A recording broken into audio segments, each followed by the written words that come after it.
Go ahead and get started. I appreciate everybody being here, especially on a day when the local schools are closed and it's so cold out there. But as always, we've got so much material, we always want to stay up on it. And so today, hopefully, we're going to finish the endocrine system and we might get started on blood. I'm not talking the circulatory system, I'm talking blood. There's so much about that that we're going to see. The blood lab, where we get to do all the finger pricking and poking and whatnot, is going to be next Tuesday, 1 week from today. I'd hope to do it Thursday, but unfortunately the stuff is a bit delayed with the weather and everything. That's not too surprising. They don't put a high premium on that stuff. So, were there any questions over the endocrine system so far? In that case, let's go ahead and finish it out. Now, the main ones we've talked about so far, the hypothalamus, pituitary, the thyroid, these are the master controls. Just make sure you get that and understand. But when I say the master controls, I mean they control a lot of different physiological processes and responses.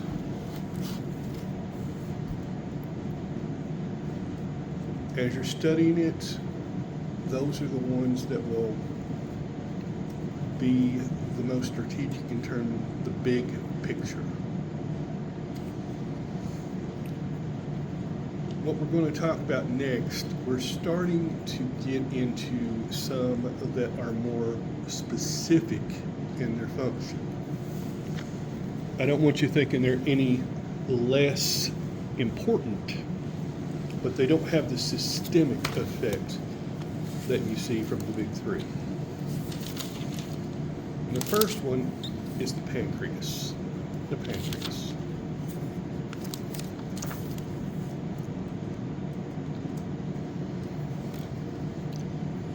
The pancreas is a somewhat flat, oblong organ.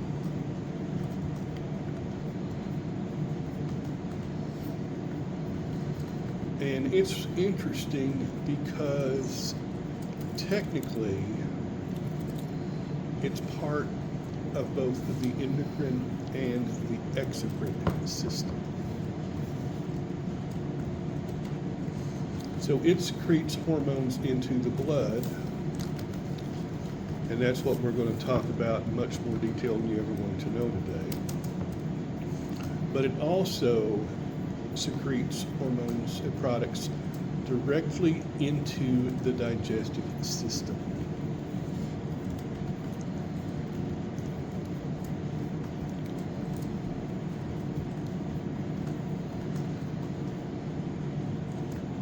And as you might expect, given the location and connections it has, its main role is the control of the digestive process.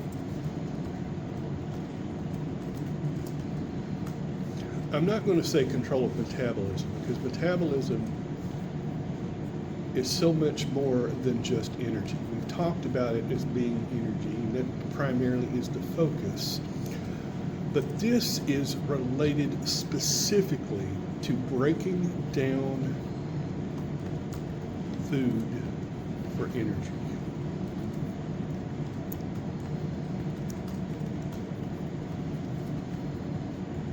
Now, if you remember from our previous discussion and your nutrition classes,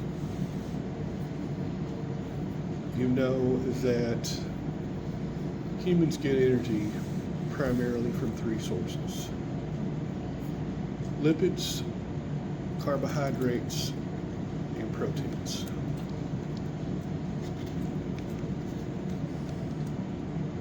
The pancreas plays a role in regulating the breakdown and levels of all three of these.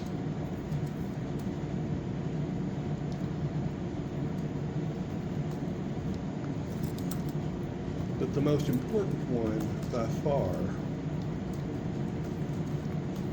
will be carbohydrate metabolism.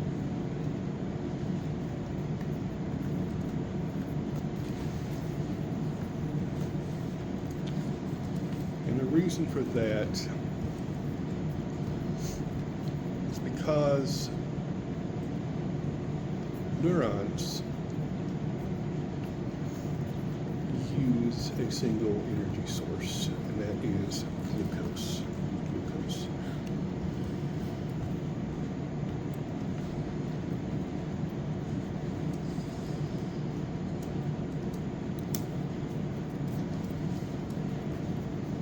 The advantage of glucose: it's the simplest carb available.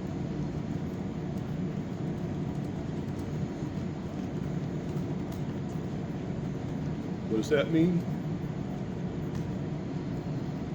It can be broken down quickly.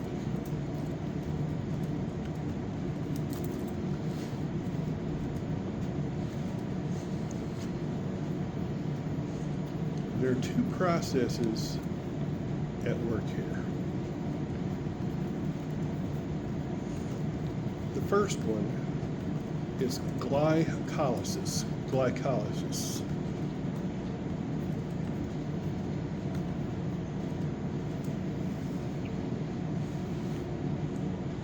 We've talked about that in Bio 1 and metabolism overall. It's basically the complete oxidation or breakdown of glucose to produce ATP.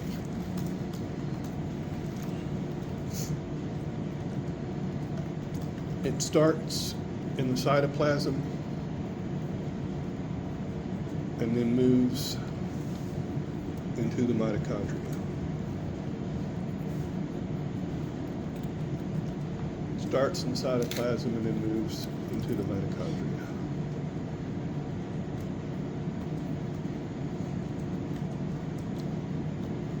Every cell is capable of glycolysis.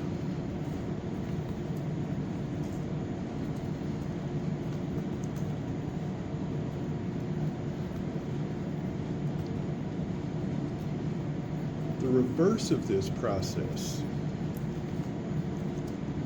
is called gluconeogenesis. That is one word, gluconeogenesis. Gluco referring to sugar, neo referring to new, genesis referring to beginning. Gluconeogenesis takes place in the liver.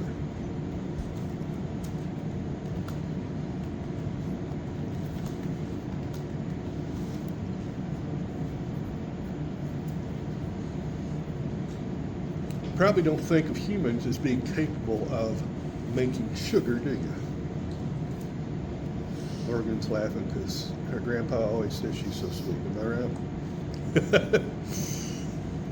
Well, remember the neurons require glucose. So to keep your brain active, you have to have it.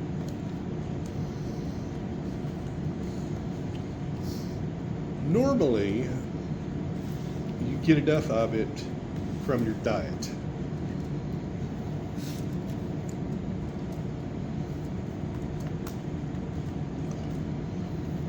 You may have short periods of glycolysis followed by short periods of gluconeogenesis because the amount of glucose that we have circulating in the blood varies according to the time of the day, to our activity, and most of all to your diet. Now, I do hope you're getting this down because this is very, very important to understand.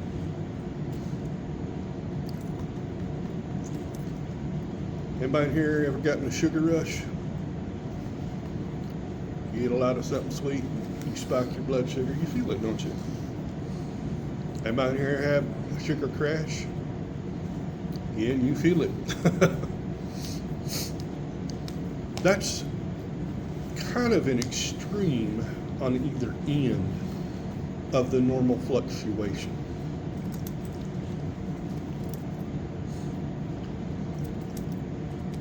When you wake up in the morning, most of us get something for breakfast, don't we? Even if it's just a cup of coffee with cream and sugar, you're still getting a little bit of something sweet to get your day going. That's because in the morning, your blood sugar is typically at its lowest. This is called the fasting blood sugar. Fasting blood sugar. That's why they always tell you to never eat. Get your labs done super early in the morning. I hope none of you have to worry about that yet. If you're like me, you probably will as you grow older for reasons we'll be talking about.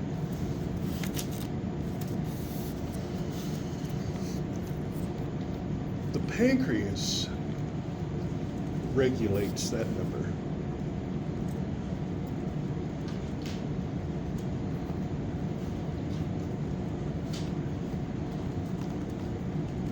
Under ideal, normal conditions, it'll probably be between 80 or 90. That's not a percentage, it's some micromoles per liter or something like that. We're not going to worry about what the units are. If you're going into medicine, or if you're diabetic and you got to worry about your own care, you're only going to be concerned about the number, not the units.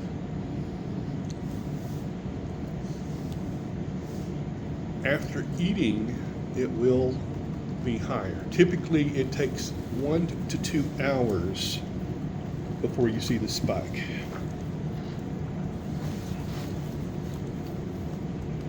It may get up to 180. If that's an hour or two after a big meal, you're okay. It's normal.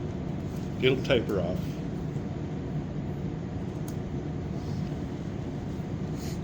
So why is that a concern?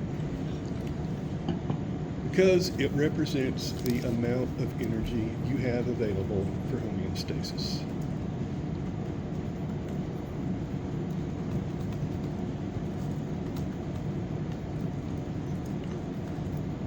And there are two hormones that are secreted by the pancreas that regulate this process.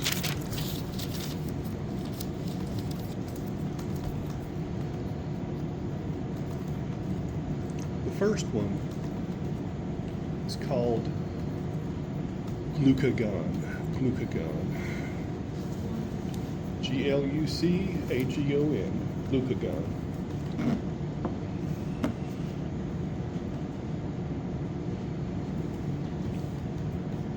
Glucagon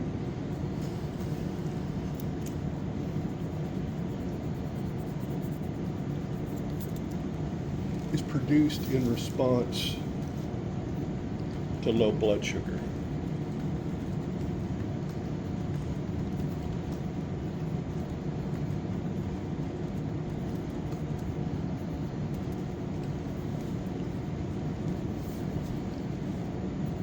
So, if you wake up in the morning, you haven't eaten, your blood sugar's pretty low. If you normally get breakfast, it will slowly rise back up to that peak and cycle normally. But let's say you skip breakfast. You're running behind, you don't have time to run by the coffee shop and harass Olivia to have her make you something to drink, and you are crashing. Glucagon is released by the pancreas. It's taken to the liver.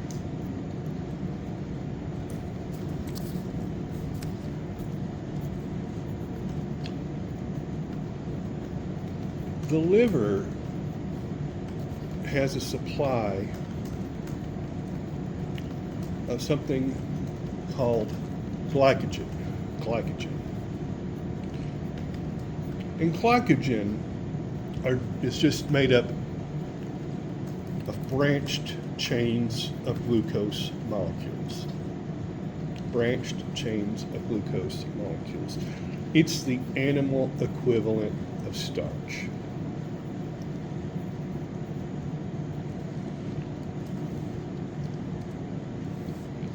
Short-term energy storage.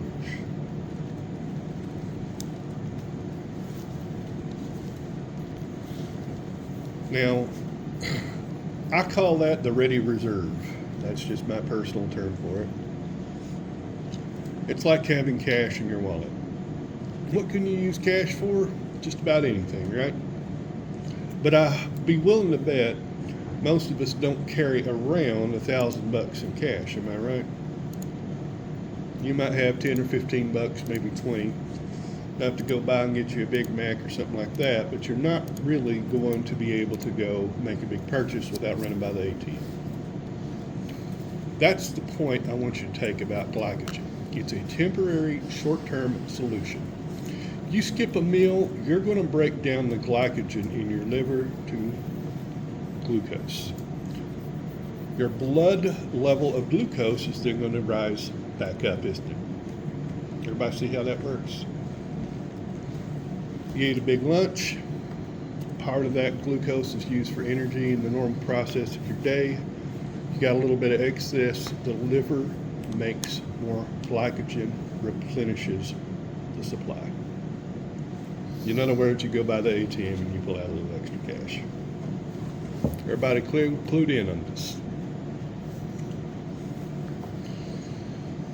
What happens when your blood sugar gets too high? Most of you probably will never have to deal with glucagon levels being out of whack. Low blood sugar is a thing, but most of the time it's solved by something very simple, and that is eating. You get yourself a candy bar, chew down on a donut, you're pretty much guaranteed to bring it back up. However, when the amount of glucose gets to be too high, it can have significant effects.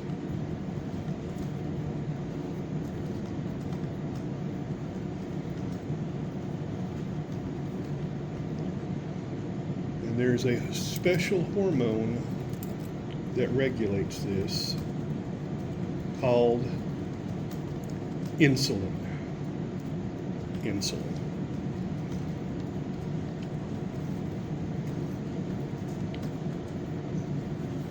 The pancreas secretes insulin when the blood sugar gets too high.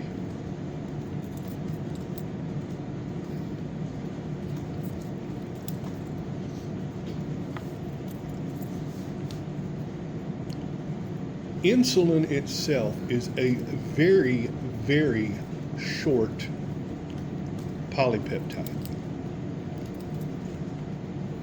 I really wouldn't even call it a protein because it's so small.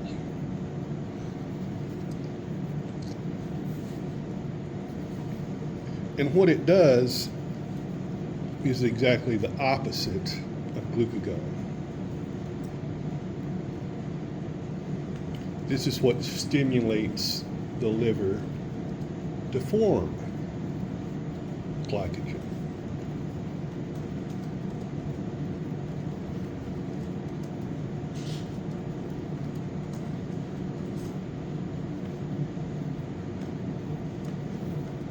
It inhibits the formation of glucose from other sources.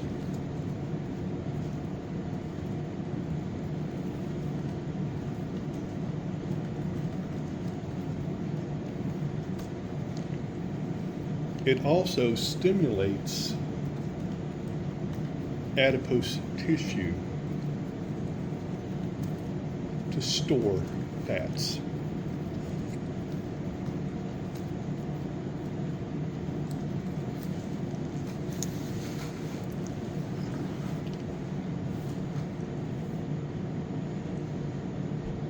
Ideally, you want your blood sugar to be about 120 max. 120, you said? Yep. Your book says 130. I'm going to go into a little bit more detail.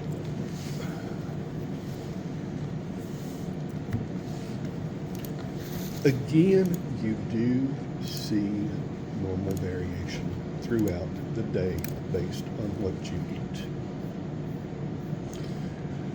If you've had nothing to eat, you get 3 donuts for lunch, and you measure it an hour later, and it's up about 150, that does not mean you're diabetic. It means you skipped a meal, you ate something sugar rich, and it just has bumped it up. You see where I'm going with this?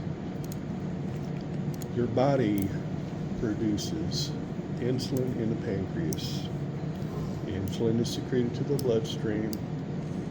Over the rest of the day, those levels are going to go back down. Inside the pancreas, there are specialized groups of cells called the pancreatic islets, I-S-L-E-T.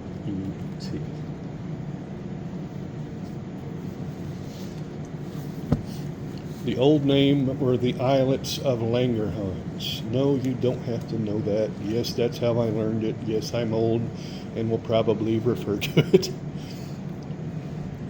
The islets are specialized cells that produce the 3 hormones. Now, I've only mentioned 2 of them. We're going to hold off on the 3rd. But I want you to get the names down. Alpha cells produce glucagon.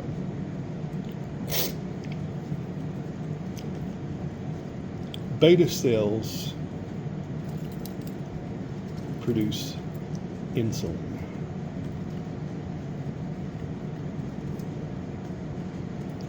Delta cells produce somatostatin. Somatostatin. What's that last one? Somatostatin. S-O. What kind of cells? Beta, or delta. Alpha is glucagon, beta is insulin, delta is somatostatin.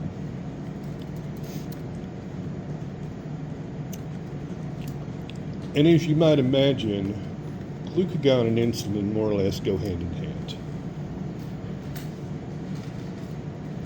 I'd be willing to bet every one of you have heard of insulin, am I right? Very few of you have probably heard of glucagon.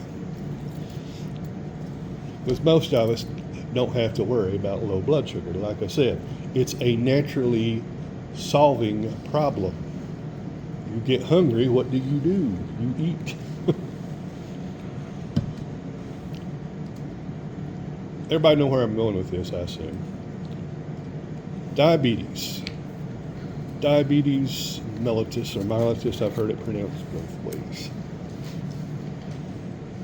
Probably one of the top 10, if not top 5, health threats in the US of A today.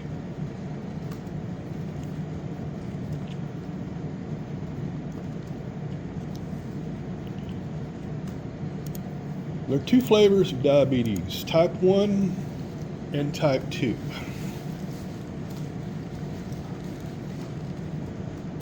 Type 1 is probably the most serious or significant in its effect. It is sometimes called juvenile onset diabetes. Juvenile onset diabetes.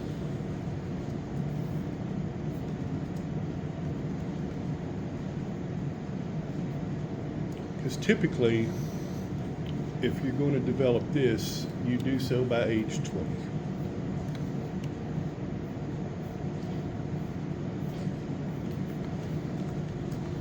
A century ago, this was a death sentence. You'd never make it to 20.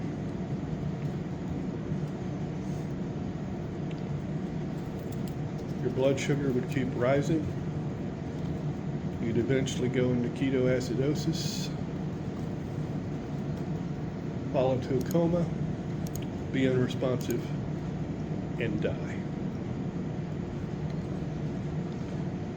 What happens is this is an autoimmune disorder. Auto means self-immunity.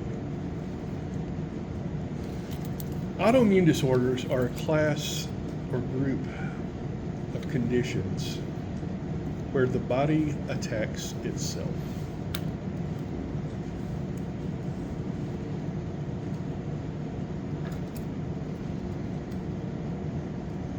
True or false?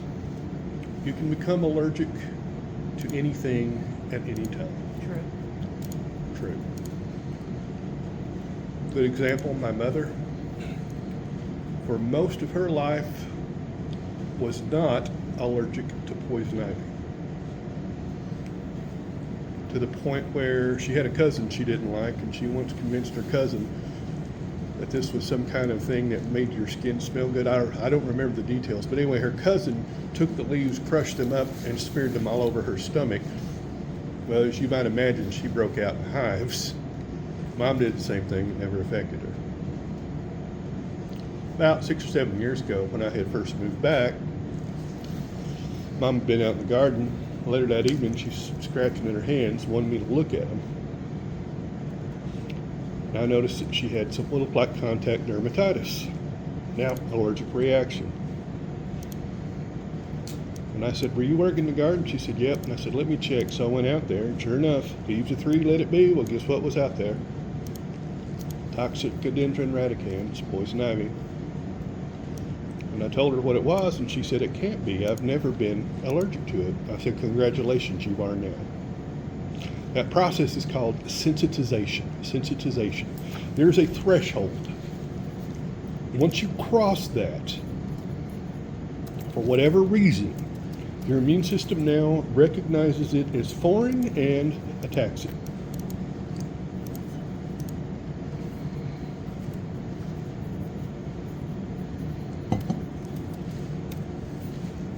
With an autoimmune disease, you become sensitized to parts of your own body. This is generally going to be tissue specific.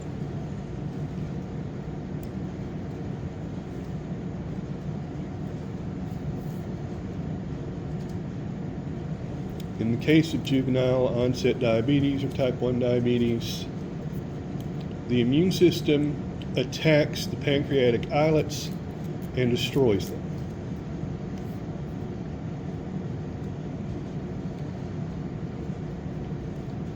No pancreatic islets means no beta cells.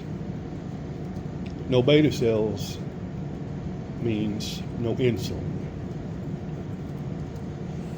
So in type 1, the body literally stops producing insulin.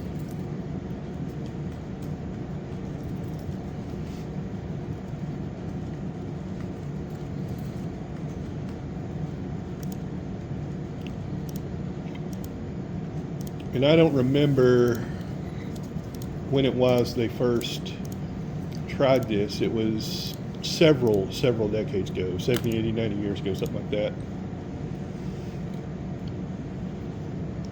A group of doctors managed to purify insulin for the first time.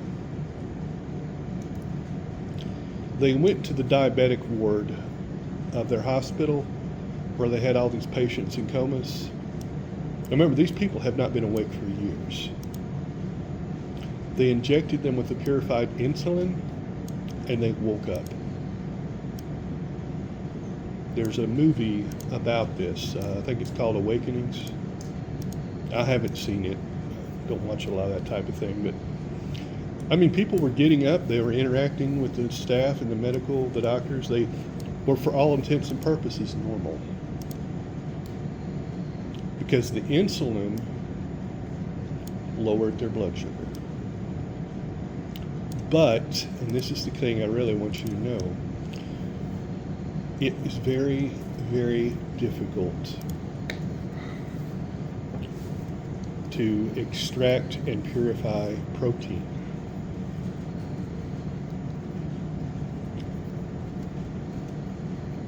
Basically, just they were injecting people to see what effect it had. They never expected anything this miraculous.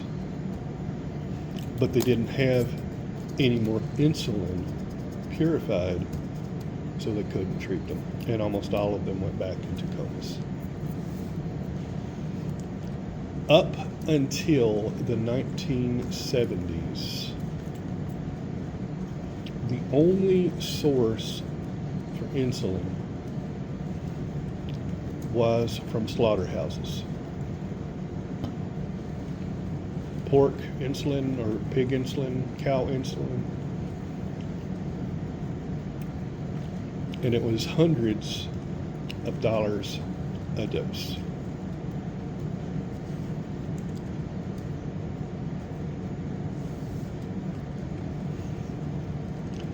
If you have type 1 diabetes, you typically have to check your blood sugar anywhere from 2 to 4 times a day.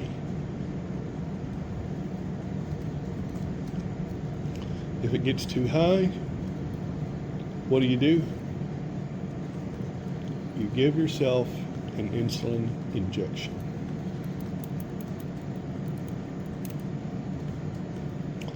It's not hard at all. The needle is very small. And I give them right here in the, barely a prick. You hardly even feel it. I honestly think checking your blood sugar is worse than actually taking an injection. But in the late 70s, they sequenced the gene from humans, and now they knew what the blueprint for making insulin was. They put it into bacteria and stimulated the bacteria to produce insulin. The cost per dose went from hundreds of dollars to pennies a dollar. Pennies. So from the 1980s on, you more or less had an effective treatment for type 1 diabetes.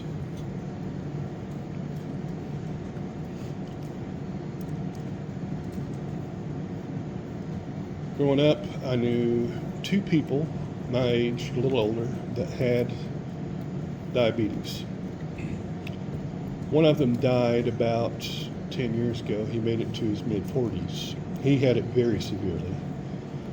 The other one is one of the most disciplined people I know, and he is still around, working full-time and in pretty good health today in his mid-50s. Not a death sentence. It's pretty amazing, isn't it? But as dramatic as that is, it's not the big health threat. The big health threat is not type 1 diabetes, it is type 2 diabetes.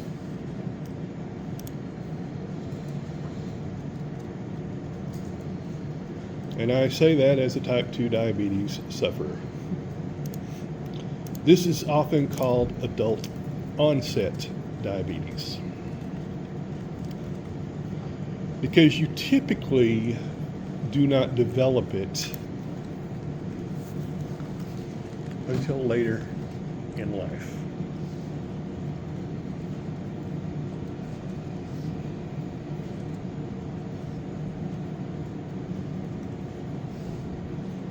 There are a lot of different factors that come into play in type 2 diabetes. Genetics is one of them.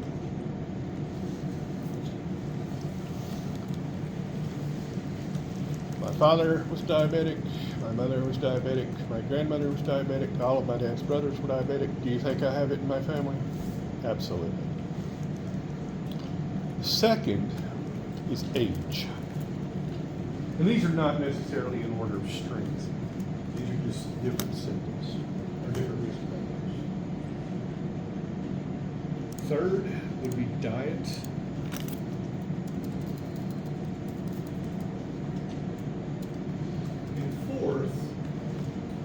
exercise or physical activity.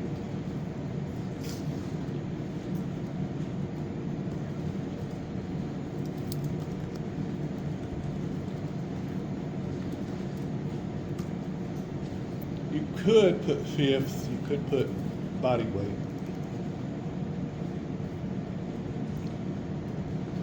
Type 2 diabetes occurs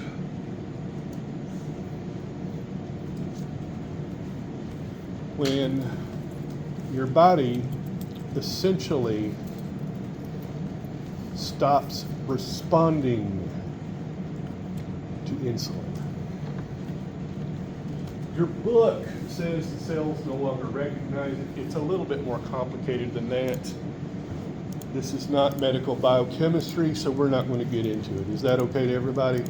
If you put on there on the test that the cells no longer recognize it, do you get credit? Yes. You say the body no longer responds to it, you get credit? Yes. You get the idea. The main cause of this is consistently high levels of blood sugar.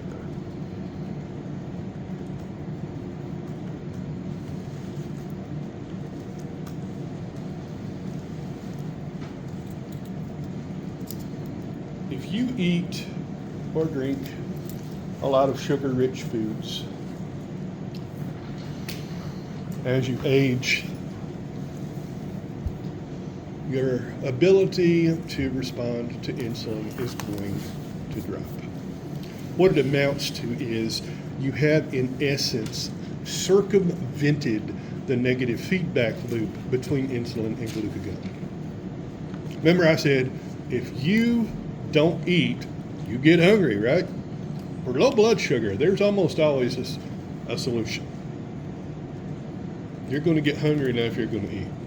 Now, I'm not saying some people haven't starved themselves to death or whatever, but by and large, that is not something that's going to require medical intervention. Am I clear on that to everyone? In the wild, do most organisms have an abundance of food? That would be a strong no. If I grab a nice juicy steak and I bring it to any dog, no matter how well fed or how tame, and I throw that steak down in front of them, what are they going to do? They're going to gobble it, and they're going to eat the whole thing, aren't they? Most organisms are not evolved to have an abundant supply of food. Humans are rare because we actually have that now. I'd be willing to bet every one of us have eaten enough today. Am I right? Or at least as much as you want to. Hands up. Everybody's nodding. You get the idea. Modern diet is plentiful in calories and plentiful in sugar. So in essence, when we eat, we tend to eat probably a little bit more than we should. I'm not saying more than we would because we're animals too, right? Even if that dog is full and you drop that nice juicy steak in front of him, he's going to chow down on it. When we do eat, we're getting a lot of foods that are rich in sugar. That's not typically the case with natural unprocessed foods. Now, I'm not starting some crusade here to tell you to quit eating candy bars. I'm trying to make you understand the biology and the physiology of it. Everybody see how this works? And eventually, over time, it catches up with you. Believe it or not, I knew I was diabetic. I actually diagnosed myself. It was the first time I'd been to the doctor in 3 years. What I didn't realize was how bad it was. My blood sugar was over 300. Doc looked at me and he said, "Which hospital?" "What are you talking about?" He said, "Which hospital are you wanting to go to for admission? And I said, the local one? He said, no, they don't have an ICU. I said, what? He said, if I didn't know you and know you better and know that you were going to leave here immediately and go to the hospital, I would be putting you in an ambulance to take you to the hospital. So even though I knew the symptoms and knew what it was, you see where I'm going with this? Typically, type 2 diabetes is not instantly lethal.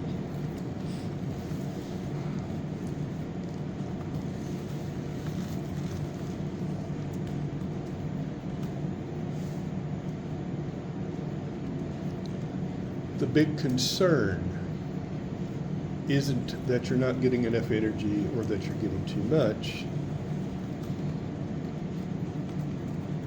without, again, getting into the clinical aspects of it.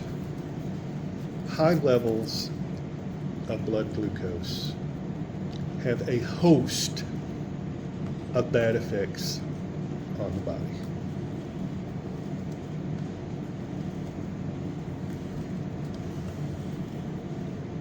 Primarily the organs, the circulatory system, the kidneys.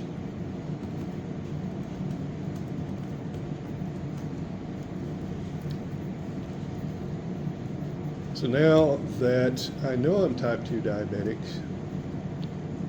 what are my options and how does it work? What do I do? What numbers do I try to keep? Well, does anybody know what the number 1 and 2 treatments for type 2 diabetes are? Well, probably top 3, let's say. Number 1, change your diet. I hate diet drinks. I still hate diet drinks, but locally recently they have invented something called zero sugar drinks. These actually use different sweeteners that your body does not process. In other words, quit chowing down on the sugar. Cut back on it. You all notice I drink my coffee black, right? You notice that if I do have a beverage, it's almost always sugar-free or diet, isn't it? There's a reason for that. And I've done pretty good with it. The second thing I was told was increase your activity. I like to get up and walk around a lot, don't I? Would you believe that's deliberate? Ever since I got a smartwatch and started tracking my steps, I realized just how much of a difference it can make. The third, lose weight. Lose weight. It's been about 3.5 years, a little longer, since I was diagnosed, and in that time frame I've lost about 40 pounds. Not because I'm trying to look better, although I like the way I look a little bit more than I did 4 years ago, but strictly for health.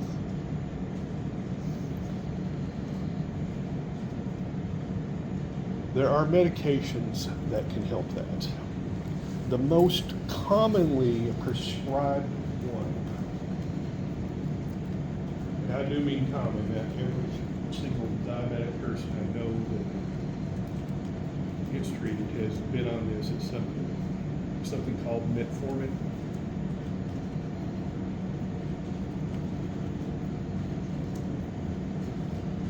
What this does, it decreases gluconeogenesis.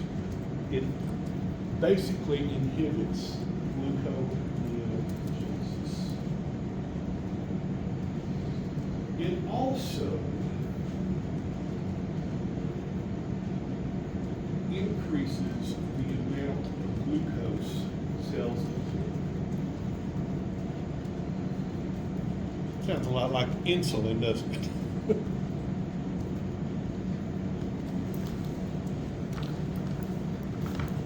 A lot of people have side effects with this. I'm one of those fortunate people, I've never really had much issue with it. They started me on like 2 grams a day, I'm down to 500. Take 1/2 pill once a day. Don't even think about it. The second, and this is bad if you have to use it, you have to give yourself insulin injections. They base this, the amount you take, on your blood sugar. So you check your blood sugar. If it's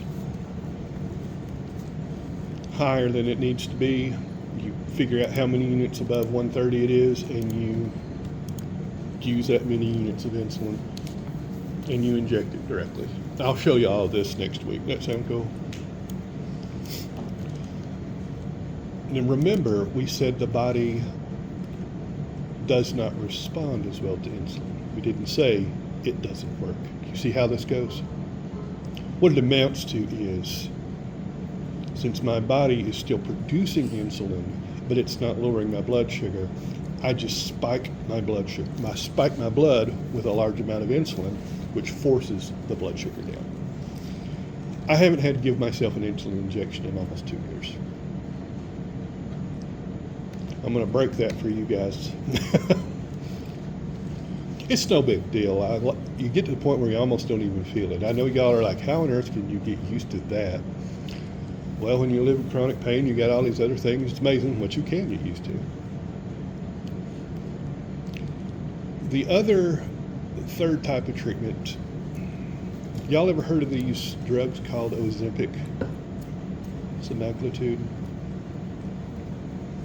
So many people are wanting to use those for what purpose? Weight loss. Weight loss.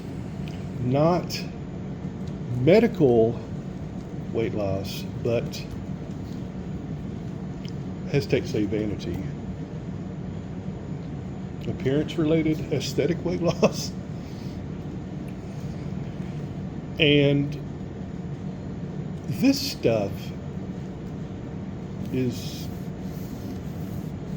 pretty much miraculous in its effect. The main usage of it is not weight loss. That is actually a side effect. The main usage is diabetes treatment.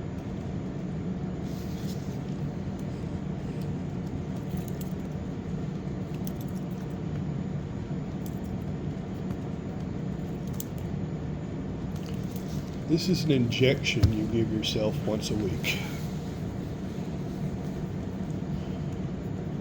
And the peptide that you're injecting is an artificially produced analog of glucagon.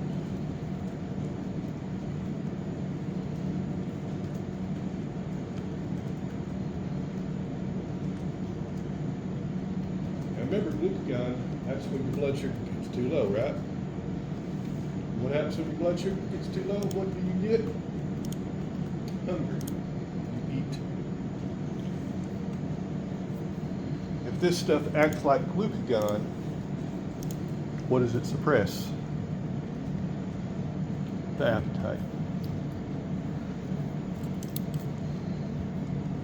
And when I say suppress, let me tell you, it suppresses it.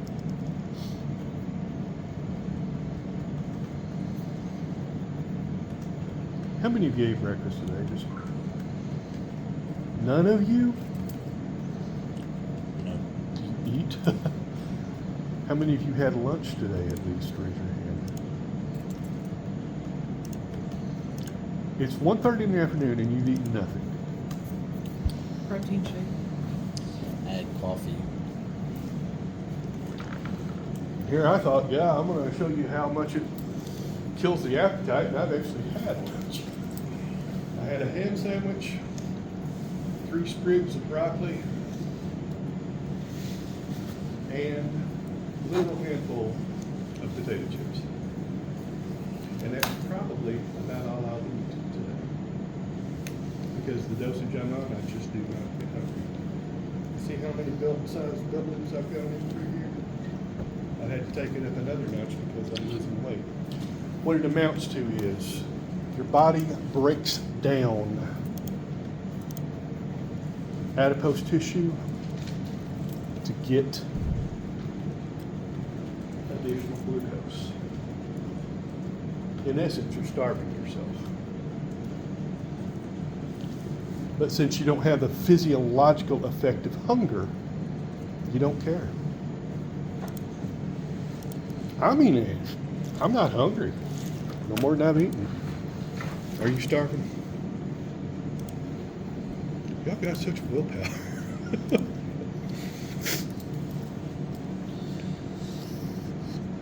Main thing to remember is I have seen some estimates that say they estimate up to a third of the populace may either have or develop type 2 diabetes. Big, big business, big, big health concern.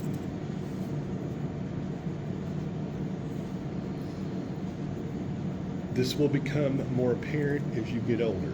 If it concerns you at your age, good. That's one of the reasons we talk about it, right? I'm not saying don't have a slice of chocolate cake. You want a donut? No problem. Don't eat a dozen Krispy Kremes 3 times a day and wash it down with a 2-liter bottle of Coke. That is pretty much a guarantee that you will develop type 2 diabetes.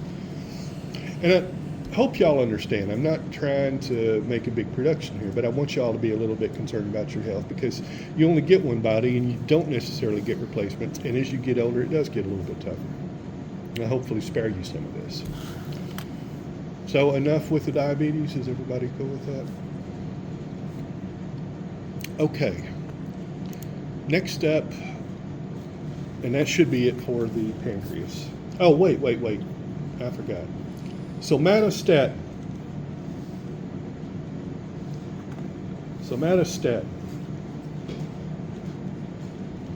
This is produced by the delta cells. And a lot of people, I say a lot of people, it's not really that well understood. Your book basically says we don't know what the effect is. Well, yeah, actually, we have some idea of what the effect is. Guy who wrote the book's an interesting fellow. He really goes deep on some things, doesn't he? Then on something like this, which is actually fairly important, we don't know.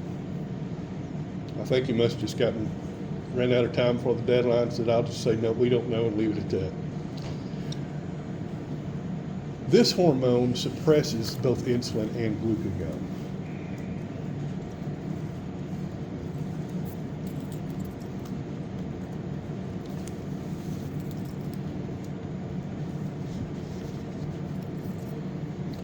It also plays a role in the smooth muscle contraction in the digestive system, which is just a fancy way of saying this is what controls the movement of food and waste through the digestive canal.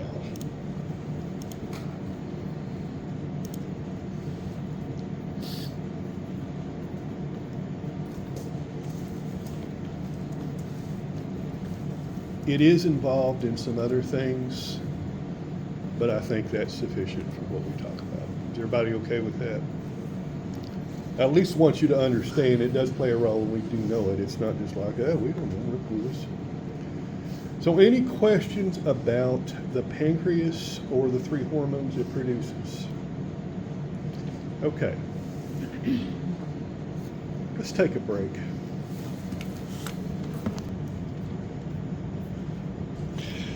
The pineal gland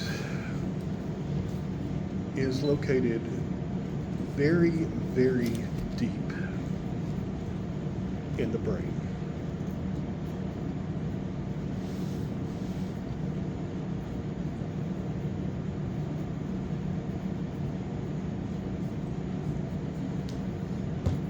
In some related species, It's sometimes called the third eye. The third eye. Why? Because it's light sensitive. It's regulated by light.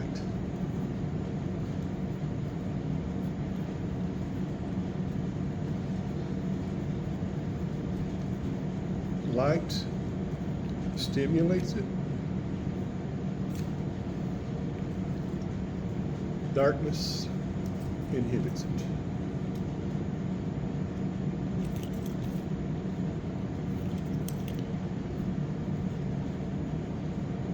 And as you might have gathered, based on the fact that it's regulated by light, it regulates the circadian clock. Your body says circadian rhythm, but if you want to use the term circadian clock, that might be a better one.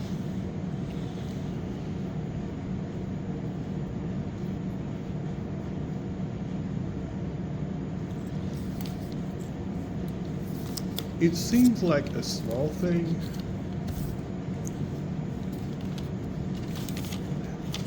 but what this amounts to, this is the part of your body that regulates sleep.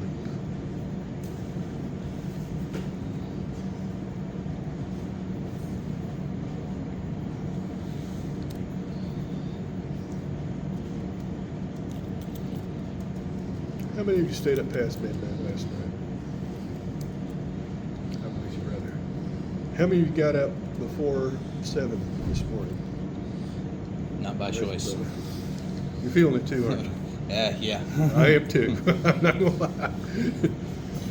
You see me drinking this, right? Do you see those two empties over there? Hi, my name is Alan, and I have a drinking problem. Y'all are laughing at me. The reason we're feeling draggy isn't because we're old. It's because our body clock says we didn't get enough rest. We didn't get enough sleep.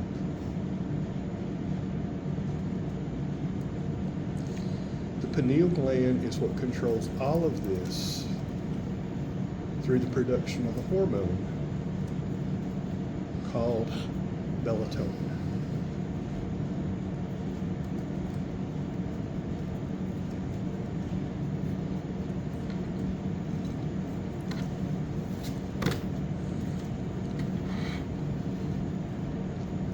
For the last several years, I'm going to say 20 years at least, maybe not that long, but close enough, the majority of the states in this great nation of ours have voted not to go off daylight saving time. They would rather keep daylight saving time the entire year round and not do this spring forward, fall back nonsense. So if the majority of the people want it, why do we not get it? Because Congress won't pass the bill.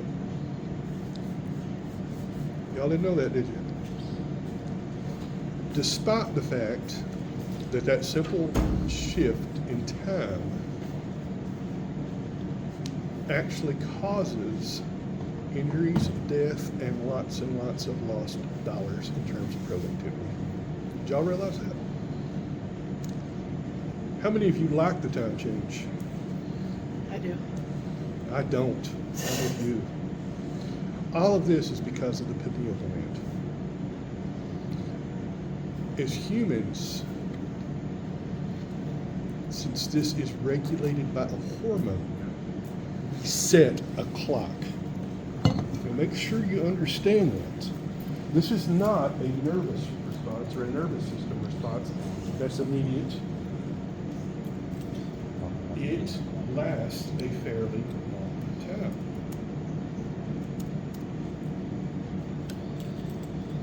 I think I mentioned to you seasonal affective disorder, SAD, SAD. Yeah. People who suffer from depression at this time of the year, a lot of them is because they do not get sufficient light to regulate their melatonin production. What's really scary is you can buy melatonin at the drugstore. Did you know that? You can dose yourself with it. I don't recommend it. I took it very briefly for insomnia. I didn't finish the bottle and I have not taken it since because it is so dang strong. If you get your levels of melatonin out of whack by staying up consecutively for 2 or 3 nights, you will really, really mess yourself up for weeks.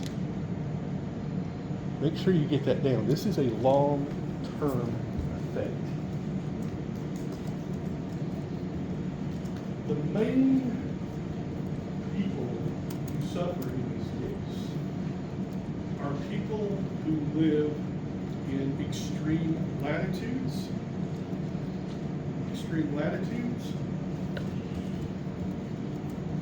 People who work odd shifts,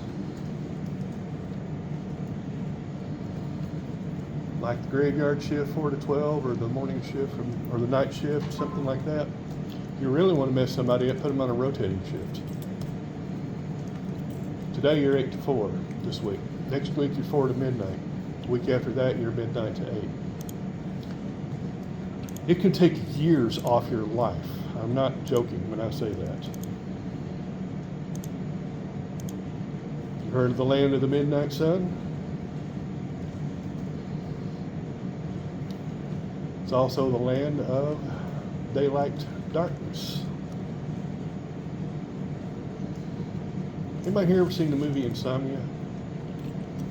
It's actually a pretty good movie. It's a murder mystery about a detective who goes from LA to Alaska, and he really, really gets messed up because of the insomnia, because he goes out at 11 at night and it's as bright as the moon is here.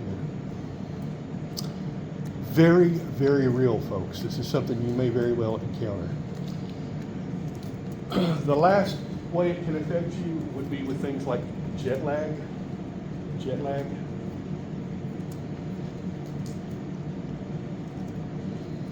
You travel to Europe or Australia or Hong Kong, you are really, really going to feel the effects.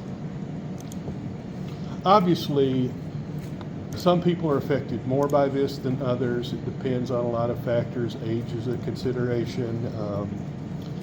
It also regulates the amount of sleep you need. It regulates the amount of sleep you need.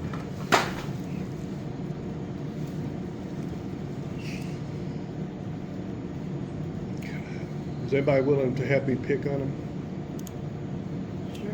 Right here. Well, it has to be one of the younger kids because I want to illustrate the point. How old are you? 18. How many hours of sleep would your body get if you let it, if you went to bed at normal time, not caffeinated, and got up just whenever you woke up? Probably 10. Okay. Anybody else want to share? Somebody that's younger? Don't worry, I'm not going to pick on anybody. You don't have to tell me how many. I'm not talking about how much sleep you do get. Most people in their late teens probably would sleep 8, 9, 10 hours if you let your body do it. Doesn't mean you're exhausted. That literally is just a normal pattern of sleep. How much do you get a night, Nikki? 7. That's about what I get. Literally, if I went to bed at midnight, I'd be waking up at 7.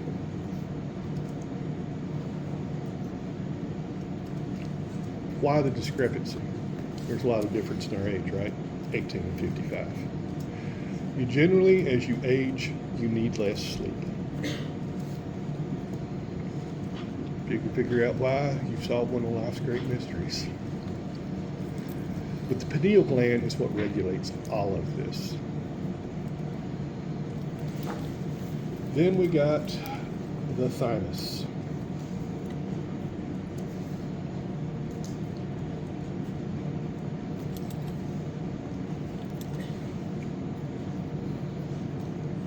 course, as soon as I start to talk about it, my tablet flips off of that. Give me just a second to get back where I was. The thymus regulates the immune system.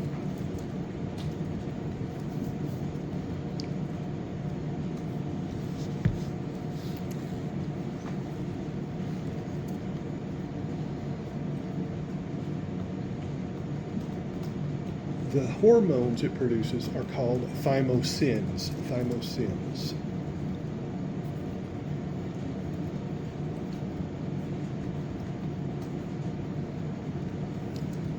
And that's going to be it for specific organs and specific hormones.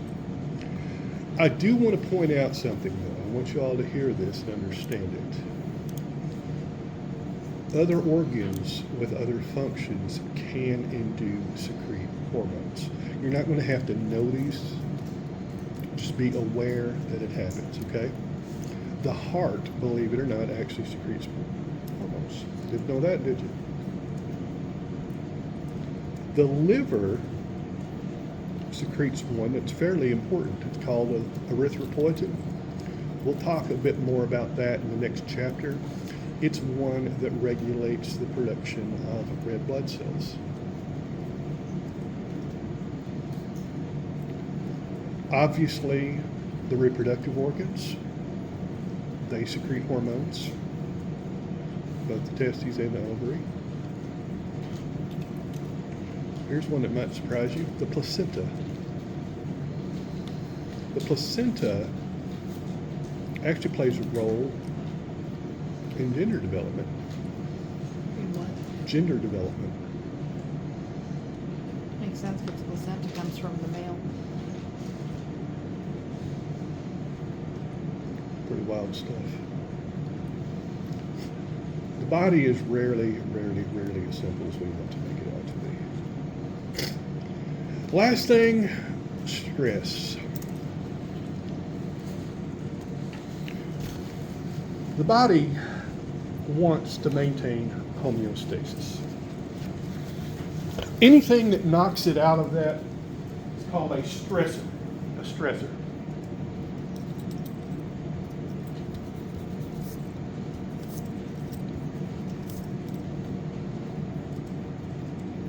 The condition of being out of homeostasis is called stress.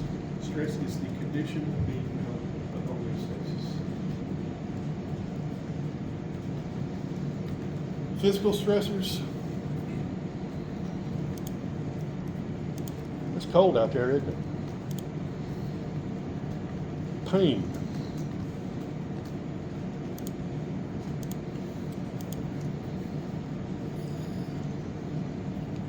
Cold, you're going to put on something warm, you're going to bundle up, you're going to get near a fire, you're going to crank up the heat, and may do all the above.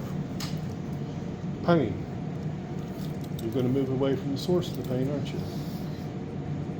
You may take a pain-relieving medication. You may put ice on it. You may elevate it. There's a lot of different things you do there. You get the idea? Psychological stress is the other kind. Anxiety. Grief.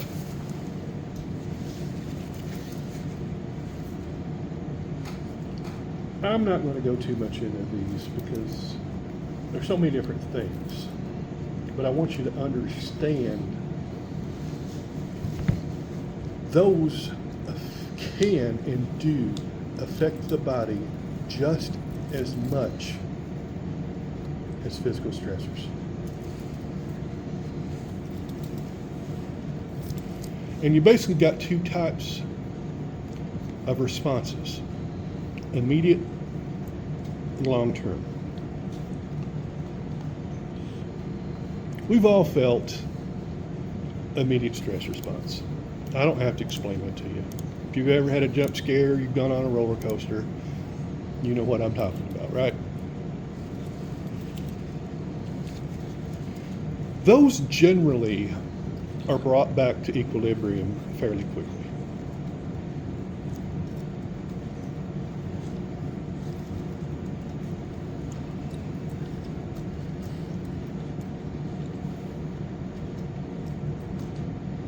Long-term stress can have a lasting and significant impact.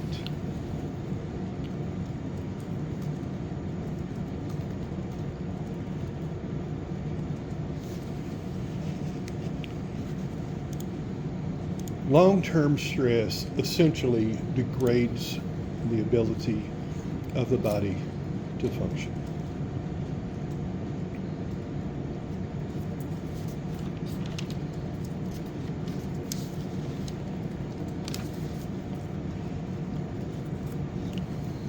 And we're 1 minute early,